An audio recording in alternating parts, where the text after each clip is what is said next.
daraini amin. Qalluhu ad-damamili ai wa damid damamili. Atapnya ke sana ka rausiz zubab, ya, kemudian kadamil barawis wa rausiz zubabi wa damid damamili. Bapak saudara yang dimuliakan Allah Subhanahu wa taala, materi kita, bahasan kita masih terkait contoh-contoh najis yang dimaaf. Jadi najis yang dimaaf diantaranya lagi waddamamili, artinya darah yang sumbernya dari bisul, darah bisul. Jadi darah bisul itu termasuk dimaafin Bapak Saudara. Jadi kalau seandainya kita lagi bisul sholat tiba-tiba pecah, ya sebanyak apapun darah pecah dari bisul itu dimaaf. Ya, jadi lanjutin aja sholatnya, lanjutin. Ya, jadi itu termasuk yang dimaaf. Ya, kecuali kalau dipencet sendiri sengaja, nah itu nggak boleh. Itu namanya faktor kesengajaan. Tapi kalau yang namanya darah bisul pecah dengan sendirinya, ya kondisi kita lagi sholat, kan pada kemana-mana tuh darahnya ke kain kita, nah itu nggak apa-apa. Jadi dilanjutkan aja sholatnya, karena itu termasuk dimaaf. Wa mahallul afwi anhu, dan tempat dimaaf atasnya. Wa an sairil ma'fuwati, dan semua yang dimaafkan. Wa in kasura wa tapahasya wan tasara, sekalipun itu darahnya banyak terus bisa ya merusak, kelihatannya enggak enak itu dilihatnya. Wah itu darah bisul kemana-mana. Ya wan tasara, tersebar biarkin dengan sebab air keringat au nahwihi, atau seumpamanya. Walaupun kecampur sama keringat kita sendiri nggak apa-apa, itu termasuk ma'fu. Sebab yang namanya keringat itu susah dihindari. Ya kebetulan di kaki kita ada bisul, pecah dengan sendirinya, kecampur sama air keringat yang ada di kaki, yang ada di kulit kita, itu nggak apa-apa. Ya, jadi selama memang bukan sumber bercampurnya dari yang lain, itu masih dimaaf. Karena air keringat masih tubuh kita sendiri dan susah untuk menjaganya. Ya, itu tidak apa-apa. Sekalipun ya itu nanti menjadi tersebar dengan sebab campuran air keringatnya. Malam yahtalik bi ajnabiyin, selama tidak bercampur dengan yang lain. Ghairi daruriyin, yang tidak darurat. Kama iludu'i, seperti air wudu. Kalau air wudu itu namanya air lain sumbernya, tapi itu darurat karena kita perlu wudu. Nah kemudian ada darah bisul ketemu nyampur, itu masih dimaafin. Wal husni, air bekas mandi. Walau lit tabarrudi, sekalipun untuk tabarrud, untuk ngadem, panas banget kita mandi dah, ternyata darah bisul kita pecah bercampur dengan air bekas mandi, itu masih dimaafin. Awit tanazzubi, atau sekedar untuk bersih-bersih, bukan mandi janabat maksudnya, mandi tabarrud atau mandi tanazzub. Siang hari janabat enggak kita mandi, ya tapi kayaknya ini cuaca panas banget, mau sholat zuhur mandi nah itu mandinya namanya mandi tanazzub dan tabarrud. Walaupun mandinya seperti itu nggak apa-apa. Ketika bisul kita pecah, kemudian darahnya bercampur dengan bekas air mandi kita saat mandi tanazzub atau tabarrud, nah itu masih dibolehkan. Fa ini talato bil ajnabi al mazkuri, kalau seandainya bercampur dengan yang lain-lain yang disebutkan, walau min nafsi, sekalipun dari dirinya sendiri, nah itu nggak boleh. Kal khariji min aini, seperti yang keluar dari matanya, au lisati, atau isitnya, au anfihi, atau hidungnya, lam yu'fa, maka tidak dimaafkan, an syai'in, ya daripada sesuatu, minhu, daripadanya. Wa qala ibnu hajarin bil afwi anil qalili izah talato bima fil manafizi, dan berpendapat Imam Ibnu Hajar. Imam Ibnu Hajar berpendapat dimaaf kalau percampurannya itu memang sedikit. bima fil manafizi, dengan sesuatu yang ada di lubang-lubangnya. Wa alla yakuna bipili, dan itu bukan dengan perbuatannya. Fa in kana bipilihi, kalau seandainya itu dengan perbuatannya, ka'an qatalal baraghi, seperti dia membunuh ya kutu dimatiin dengan sendirinya. Nah itu bangkai kutunya tuh darah kan ada tuh keluar, itu enggak dimaaf karena itu faktor kesengajaan. Kita lagi sholat tiba-tiba kita matiin kutu, ada darahnya tuh, nah itu darahnya tuh enggak dimaaf karena itu faktor kesengajaan. Ada darah nyamuk, ya ada nyamuk, kemudian kita ya matiin gitu, kita tepok misalnya, ya mati, meninggalkan darah, itu darahnya gak dimaaf. Karena kata Imam Ibnu Hajar itu faktor kesengajaan, bifi'lihi, dengan perbuatan sendiri. Tapi kalau tidak dengan perbuatan sendiri, enggak, ada darah nyamuk, dimaafin. Ya kalau nyamuknya enggak tuh, lalatnya juga enggak, bangkai lalat, bangkai nyamuk, ya menurut kaul yang masyhur itu tidak dimaaf di dalam sholat. Walaupun kemarin kita udah bahas tuh, ada pendapat seperti Imam Romli yang menyatakan boleh gitu. Jadi kita boleh pakai Imam Romli, boleh. Beliau ini kan termasuk orang cerdas. Imam Romli itu termasuk katanya Syafi'i kecil gitu. Jadi Imam Romli itu terkenal dengan Imam Syafi'i kecil. Hebat, kecerdasannya begitu hebat. Jadi beliau juga termasuk mazhab Imam Syafi'i. Ya, jadi kalau menurut Imam Rafi'i itu kalau ada bangkai nyamuk, bangkai lalat pada waktu lagi sholat itu dimaaf. Makanya kalau seandainya nanti kita lagi sholat ternyata wah ini ada bangkai nyamuk, ya rata-rata kan itu hukumnya nggak sah sholatnya, ya karena nggak dimaaf. Tapi kalau kita ya berpendapat ikut taklid pada Imam Romli itu boleh. Imam Romli yang menyatakan ya seperti itu. Nah kalau menurut Imam Ibnu Hajar batal, nggak sah sholatnya. Nah begitu juga ketika ada darah nyamuk kan makfu, darah lalat juga makfu, darah kutu juga makfu.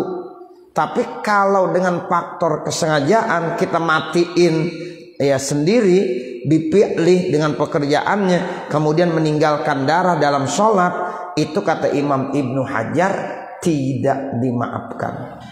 Itu tidak dimaafkan. Ya begitu ya Bapak Saudara. Ini namanya pendapat. Ya, sehingga dengan kita ngaji kita tahu tuh seperti itu. Ya, makanya di dalam masalah korban juga nanti ada beda pendapat tuh. Ada yang bilang kambing lebih bagus. Ya, ada yang onta bilangnya lebih bagus. Ya, itu begitu ada perbedaan pendapat. Kalau ada yang mau pakai kambing, nah itu ada kaul yang menyatakan kalau kita korban yang paling bagus dengan kambing. Nah ada lagi yang punya pendapat yang paling bagus kalau korban pakai onta. Kalau onta kagak ada, turun sapi. Nah sapi itu di mana-mana ada. Kalau kerbau hanya di kita kali Indonesia. Nah kerbau itu disamain dengan sapi. Ya kerbau, sapi. Nah kalau nggak ada juga baru pakai kambing. Begitu. Ya jadi ada dua pendapat. Tinggal kita mau makan yang mana. Mau kambing boleh. Ya mau kerbau, sapi juga boleh. Ya seperti itu. Ini yang paling afdol, maksudnya sah semuanya. Kalau ayam kagak sah ayam. Ya korban pakai ayam. Sebab nanti saya baca dalam kitab ada pendapat yang menyatakan begitu. Cuma ini jangan dipakai sama kita. Nah, begitu. Saya juga sempat baca lagi. Ternyata iya ada yang membolehkan ayam dibolehkan untuk berkorban. Lah repot kalau ayam jago dijadiin ya korban. Nah itu jadi kambing, sapi, kerbau, onta. Ada lagi yang punya pendapat onta dulu, ya baru ke bawahnya sapi, kerbau, baru kambing. Nah ini pendapatnya Imam Ibnu Hajar. Kalau seandainya dengan perbuatan sendiri sehingga menimbulkan darah, maka darah itu ya, tidak dimaaf. Sama seperti bisul begitu. Kalau dipecahin, ya dipencet iseng, ya darah bisul dipencet, ya kan mengeluarkan darah, itu darahnya najis, ya harus dibersihin. Ya kalau di dalam sholat kagak sah sholatnya. Tapi kalau saya lagi sholat, kita lagi sholat, bapak saudara lagi sholat, ada kebetulan bisul pada saat kita lagi ruku, lagi sujud, lagi sholat, kemudian pecah dengan sendirinya, lanjutin aja sholatnya, itu tidak apa-apa. Baik menurut Imam Ibnu Hajar maupun menurut Imam Romli, ya itu sah karena masuk dalam kategori ma'fu, ya jadi darah itu dimaafkan. Jadi kaan qatalal baraghis au asarad dumala, ya upiya an qalilihi, ya jadi kalau seandainya ada kutu nyamuk dimatiin atau ada darah bisul diperes dipencet, dimaafkan kalau sedikit, tapi kalau banyak darahnya tidak dimaafkan. Wa ayyakuna dzalika fi malbusin yahtaju ilaihi, dan hendaknya itu pada pakaian yang memang dibutuhkan padanya, walau litajammuli, sekalipun untuk memperindah, mempercantik. Kan pakaian fungsinya ada dua. Satu, pakaian fungsinya untuk nutup aurat, itu yang wajib, ya. Jadi ketika kita pakai pakaian untuk menutup aurat, maka ya pakai pakaian itu hukumnya apa? Wajib. Tapi kalau untuk mempercantik, memperindah lebih dari itu, ya itu hanya sekedar boleh saja. Ya, kita sebenarnya cukup. Ya, yang penting udah nutup aurat, pakai pakaian, udah itu yang wajib. Nah sekarang kalau kita mau ada penampilan, tambah ini, tambah itu untuk mempercantik, ya modelnya begini, modelnya begitu, ya boleh-boleh aja. Tajammul namanya tuh, tajammul. Nah sebab innallaha jamilun yuhibbul jamal. Ya, jadi Allah itu jamil, indah, senang dengan yang indah-indah. Ya, makanya kita boleh pakaian sholat yang rapi, berpakaian yang rapi, karena Allah itu rapi, indah, cinta sama yang rapi, sama yang indah. Tapi kalau masalah wajibnya, selama udah nutup aurat, udah cukup. Ya, udah nggak apa-apa. Yang penting nutup aurat. Cuma kan kita nanti pengennya ada tajammul juga supaya memperindah, ya sehingga orang lihatnya enak gitu. Nah, tapi selama sudah nutup aurat udah nggak dosa. Ada orang kagak nutup aurat pakai pakaian tapi nggak nutup aurat, sama aja dosa juga. Itu pakaian entah apa kurang bahan atau apa, ya dipakai si pakaian, ya tapi tidak nutup aurat tetap berdosa, ya karena nutup aurat hukumnya wajib, ya itu begitu. Ya, jadi kalau seandainya ada tambahan di tajammul itu nggak apa-apa. Fa in kana fi ghairil malbusi, kalau seandainya itu bukan pada yang dipakai al-mazkuri yang disebutkan, ka'an shalla ala saubin fi, seperti dia sholat di atas pakaian yang di dalamnya damun barogis, ada darah kutu, fa innahu yu'ba, maka sesungguhnya itu dimaafkan an qalilihi, dari sedikitnya. Kalau dia sengaja pencet itu darah bisul, kemudian darahnya sedikit, dimaafin. Tapi kalau udah banyak tidak dimaafin. Tapi kalau pecah dengan sendirinya itu bisul walaupun banyak tetap dimaafkan. Walau syakka fi syai'in, kalau seandainya ada orang ragu terkait tentang sesuatu tadi, ahwa qalilun au kasirun, apakah ini sedikit atau banyak darahnya, falahu hukmul qalili, maka baginya hukumnya darahnya sedikit. Kalau ada ragu, kita sulit menilainya, ini banyak atau sedikit ya darah ya, ini banyak atau sedikit, dikembalikan kepada sedikit, dikembalikan kepada sedikit sehingga sah dimaaf. Li'annal asla, karena asal fi hadzihin najasat, di dalam najis-najis ini al-afu tuh, ya kembalinya begitu, karena asalnya ini najis dimaaf. Sehingga kalau sekarang bingung banyak atau sedikitnya, ya kita ambil yang sedikit. Nah, sehingga tetap sholatnya sah. Hadza kulluhu bin nisbati lis sholati wa nahwiha. Ini semuanya dinisbahkan untuk sholat dan seperti sholat. Tawaf sama, ya, yang sama dengan sholat kan tawaf. La li nahwi ma'iin au ma'i qalilin, tidak seumpama ya cairan atau air yang sedikit. Falau waqa'a, maka kalau seandainya terjatuh al mulawwasu, sesuatu yang kotor, yang najis, bizalika, dengan hal tersebut, fihima, di dalam ya benda yang cair, kecap, minyak, itu benda cair, atau air yang sedikit, fihima, pada keduanya, najasahuma, maka itu bisa menajiskan. Kalau ada kotoran, ini kotoran, darahkah, ya, atau apa saja, ya, kemudian ya itu jatuhnya ke air yang sedikit, atau benda-benda cair seperti kecap, minyak dan sejenisnya, maka yang kejatuhan ya benda yang najis tadi otomatis jadi najis. Ini air nih sedikit nih namanya, kemudian kejatuhan ya najis, nah itu otomatis jadi najis. Air sedikit atau benda-benda cair yang sedikit, kecap ya atau sejenis kecap, jatuh yang najis, otomatis najis itu kecap. Nah begitu. Beda kalau airnya banyak. Kalau airnya banyak yang udah lebih dari 2 kula, itu kalau kejatuhan najis ya enggak langsung najis, tinggal dilihat dulu apakah berubah ya rasanya, baunya, warnanya. Selama itu ada yang 3 najis, kalau tidak mengalami perubahan warna, bau, rasa, maka otomatis air yang banyak tadi yang kejatuhan najis tetap suci. Ya, jadi tidak najis itu air. Itu hukumnya yang kita udah bahas pada bab-bab awal dulu begitu. Haitsu lam yahtaj lahu, selama dia tidak membutuhkannya.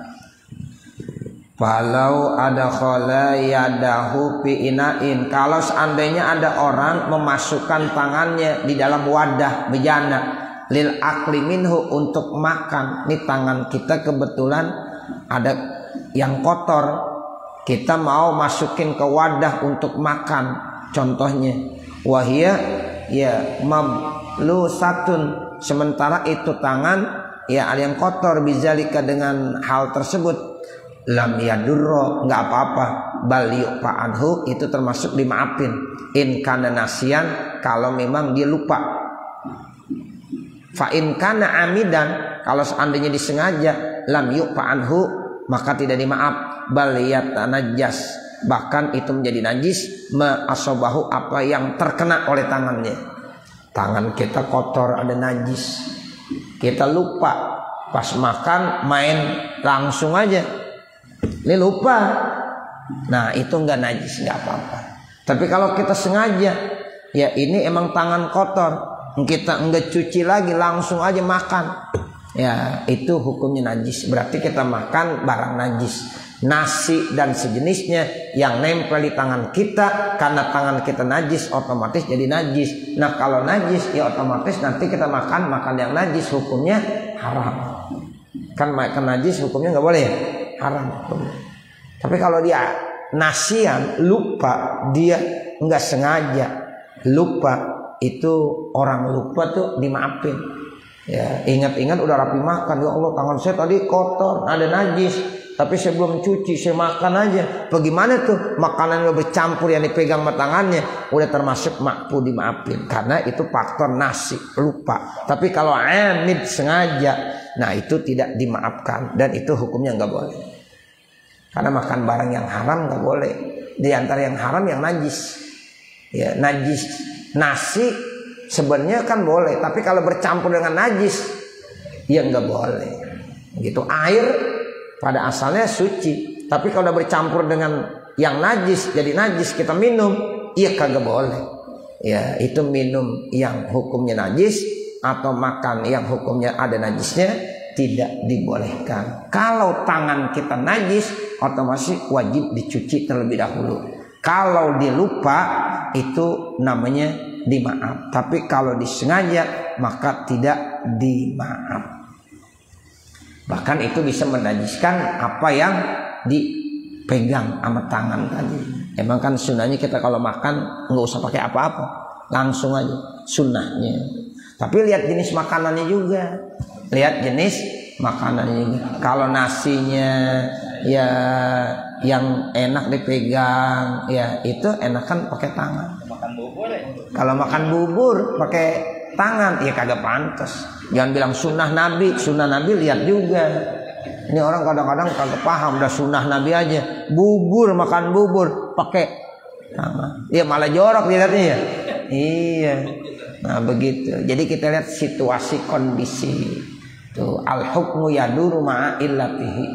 Nah orang kalau ngerti begitu, jangan dikit-dikit pakai tangan aja, lihat dulu yang mana pakai tangan. Kalau korma pakai tangan ya, maka korma pakai sendok ya.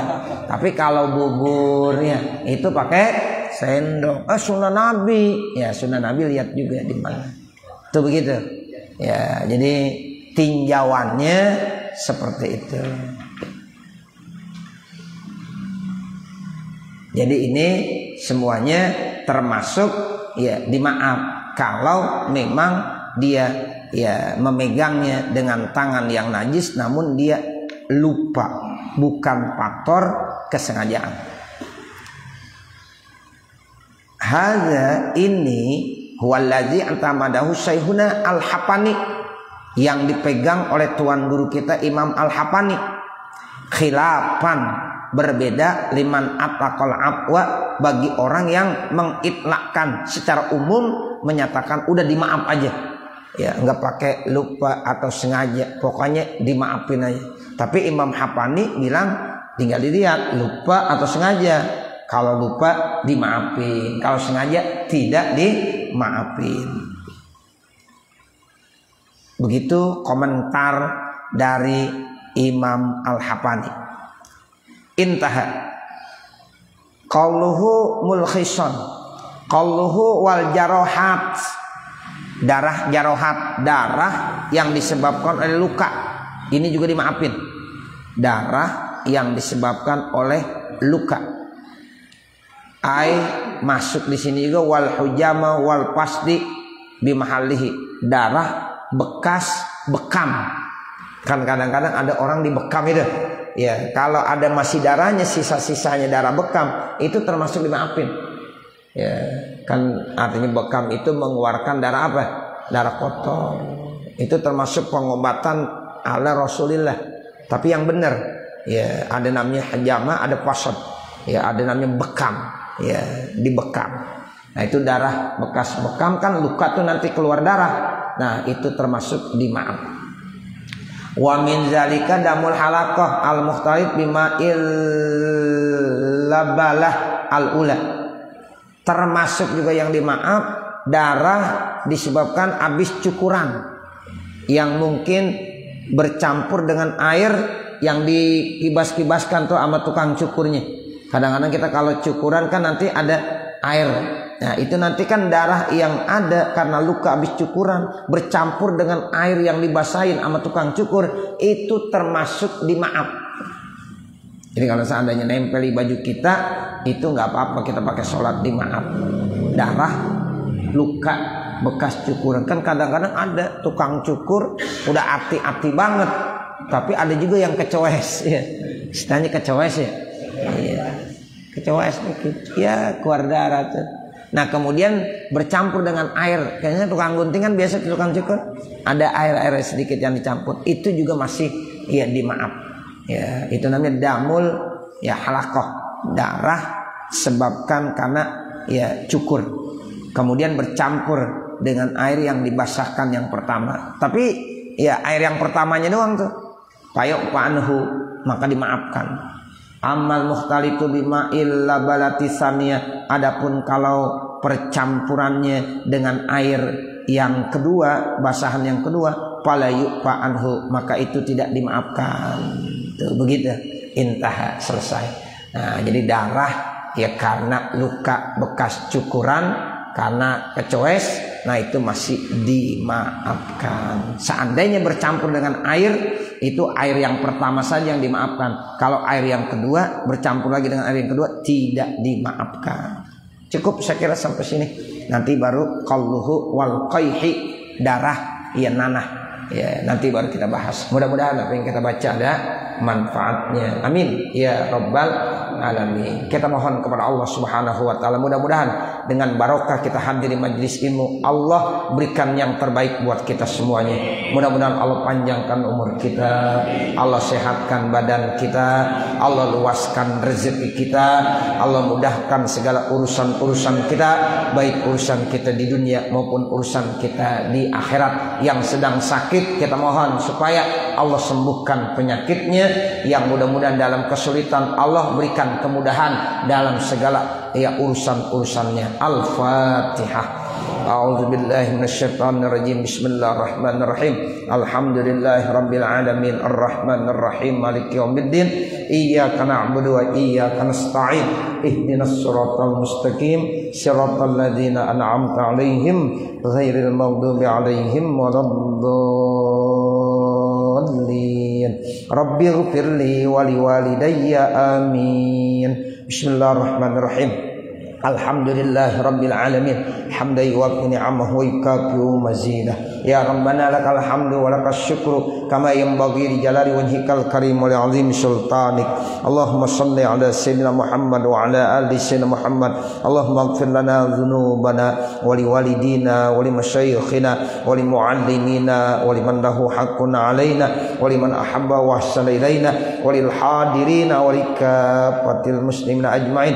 Allahumma anfa'na bima 'allamtana wa 'allimna ma jahilna wa 'allimna ma yanfa'una wa zidna 'uluman nafi'ah. Allahumma iftah lana hikmatak wansur 'alaina rahmatak ya dzal jalali wal ikram. Rabbana atina fid dunya hasanah wa fil akhirati hasanah wa qina adzabannar. Wa sallallahu ala sayyidina Muhammadin wa ala alihi wa sahbihi wa sallam. Walhamdulillahi rabbil alamin. Wassalamualaikum warahmatullahi wabarakatuh.